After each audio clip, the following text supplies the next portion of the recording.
Дарамт Солонгос улсаас очоод буцаагдж байгаа визтэй хүмүүсийн асуудал яригч энэ дээр тав. Тийм за хэлтэй манай монголчууд би одоо дандаа нөгөө бас ингээд олон улсын харилцааныхаа талаас ярьдаг. Тэрнээс бол одоо өөрийнхөө иргэдийг 100% мөрөд ерөөсөө ярьдгүй. Яа тэгэхээр бодит байдлыг л бид нэр ярих хэвээр сэтгүүлчд маань бас энэ мэдээллийг ч гэсэн нийгэмд үн зөвөрөнд түгэж явах хэвээр. Виз аливаа улс виз олгоно гэдгийг хэлээр орно гэсэн баталгаа ерөөс биш. Бүх дүрмэнд нь байдаг. Улс болгон одоо өөрийнхөө хэл гаялаар гарах орох дүрм журамтай байдаг. Манай Монгол улс ч гэсэн дүрм журамтай. Манай хэл дээрээс ч гэсэн гадны иргэд зөндөө буцдаг. Өнгөрсөн жил 1700-800-аад иргэн буцсан байлаа улс. Гадны улс орнууд манай дүрм журам нийцгүй шаардлагыг нь хангахгүй одоо ямар нэгэн зөрчил гаргасан тохиолдолд бид нар бас шалгах шаардлагатай, тодруулах шаардлагатай бол асуудаг, лавладаг. За тэгээд дүрм журмд нийцгүй бол буцаадаг. Дэлхийн бүх улс оронд ийм хууль дүрм үйлчилдэг. Тэгэхээр одоо Солонгос улс харин ч одоо биднээс бараг 14-5 мянган монгол иргэн хууль бусаар оршин сууж байна. Бид нар бас одоо бас энэ виз олголтод нөлөөлдөг. Одоо хууль бусаар амьдарч байгаа олон иргэнтэй улсуудад илүү хяналтан чанга байдаг гэсэн үг. За тэгээд Солонгосын хэлээр нэвтэрч байгаа иргэд ганцхан монголчууд биш. Дэлхийн бүх улсаас иргэд очиж байгаа. Манайх иргэдийнхээ буцаалтын тоогоор хүн амтайгаа харьцуулаад одоо орж байгаа хэлээр давж байгаа иргэдтэйгээ харьцуулахад бусад улс бас маш олон иргэд буцаагддаг 13 дугаарт орж ирлээ.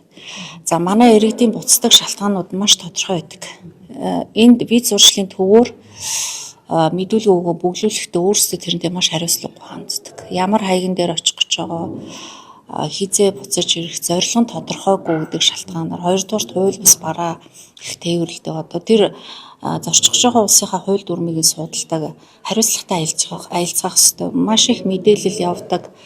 За Солонгосын талж мэдээлэл их тавьдаг. Монголчуудад зориулсан монгол хэл дээр анхаарал авлага санамж яаж тэр одоо мэдүүлэх хуудасаа бүгдхийг нь хүртэл хэлээд өгдөг. Монгол хэлтэй хүн ажилдаг. Одоо зураг авч байгаад хөрөмж нөхцөл монголоор ярьдаг штеп. Тэгэхээр Хятад, Вьетнам, Казак, Узбек гэл бүх л улсаас очиж байгаа штеп. Яг адилхан хууль дүрмэнд үйлчлдэг. Тэрнээс шууд монголчуудыг онцолж аваад үзээ ядаад энэ муу хүн бэ гэж буцаагаад байгаа юм ерөөсөө биш. Тэгээ маш олон иргэн жилд бараг 200 мянган иргэн ингээд орж гараад хилд авч байхад тэрнээс яг одоо буцаагч байгаа иргэдийнхээ тоогоор бол 13 дугаарт байгаа. Тэгээ би дахиад хэлэхэд яг сошиал хэвлэл мэдээллийн хэрэгслээс гарч байгаа мэдээлэлүүд дандаа нэг тариг байсан.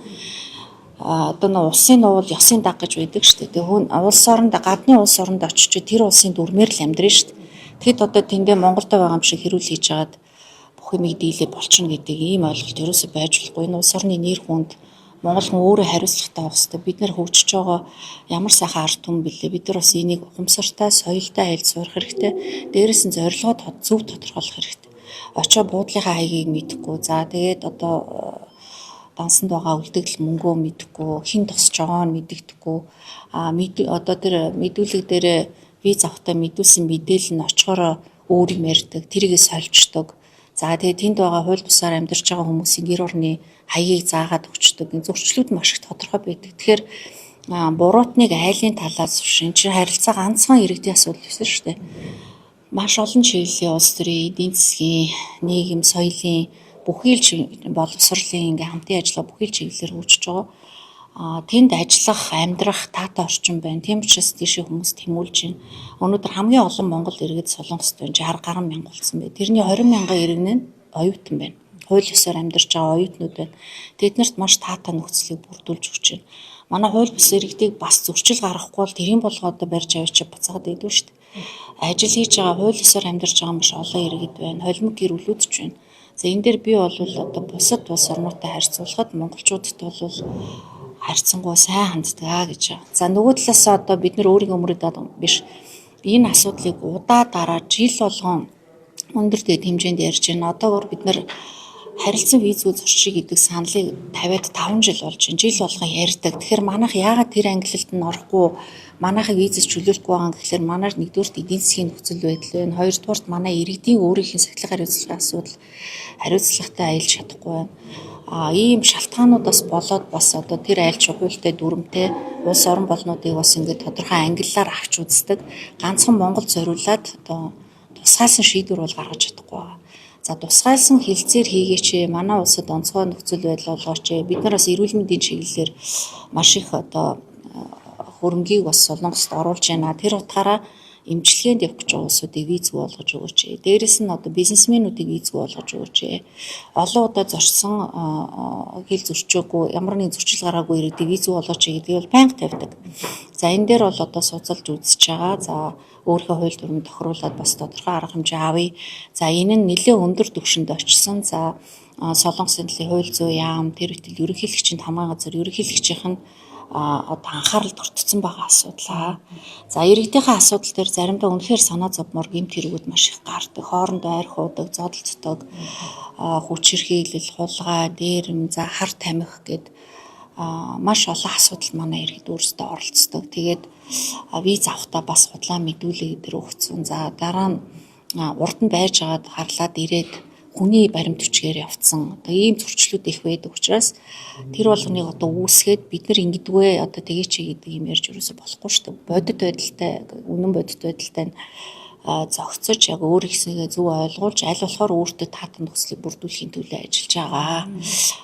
Анхаарал тавихгүй байгаа биш тавьж байгаа. За иргэдийн гомдлын мөрөөр ажиллана. Одоо яг ингээд сошиалд ингээд үе үе сэвдэг штэ нэг ингээд баахан хүн хил дээрээс буцаад ирчлээгээд яг бодит байдлын шалгахаар мэдээлэл ерөөсөө элчин сайдын амд өгдөггүй, гомдол гаргадаггүй.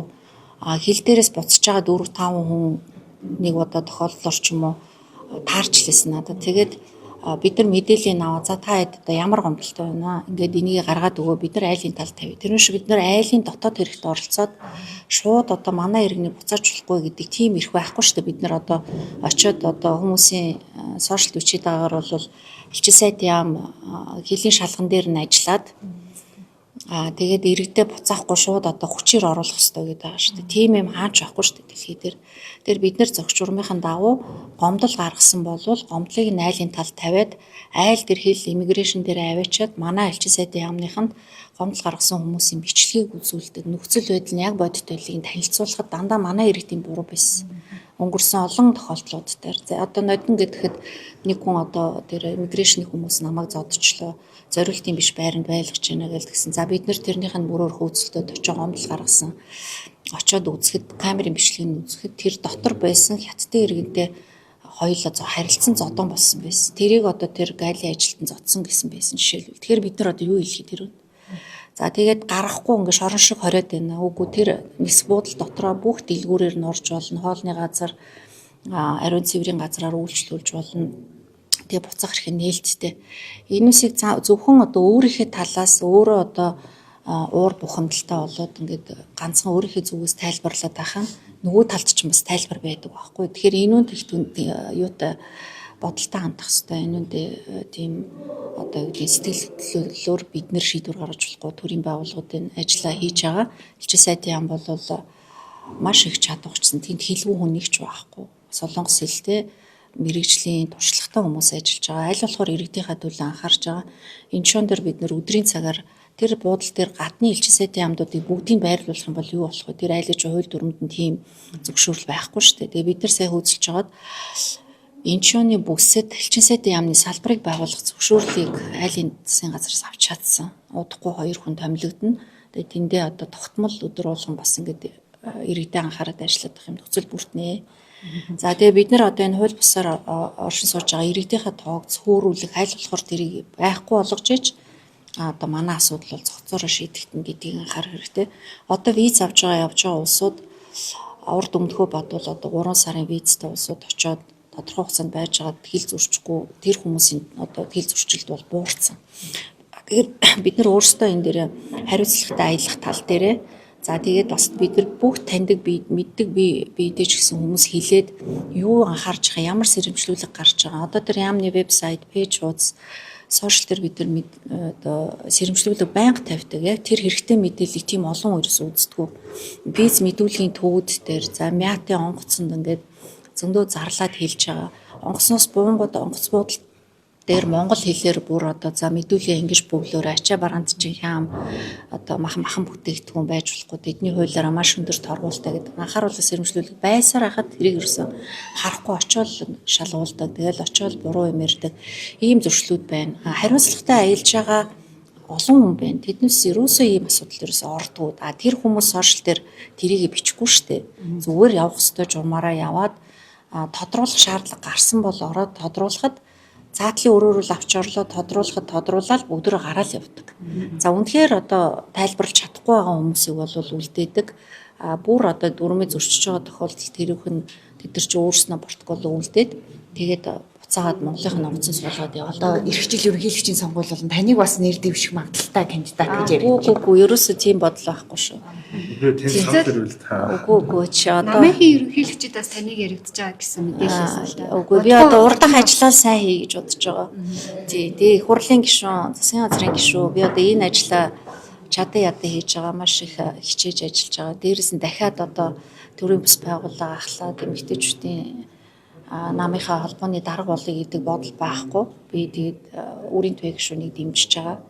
Тий тэр ерөнхийлөгчийн тухайд огт тийм бодол байхгүй. Тэр одоо буруу мэдээлэл шүү. Одоо тэрнээс болоод над руу бас их дайрах юм биш үү?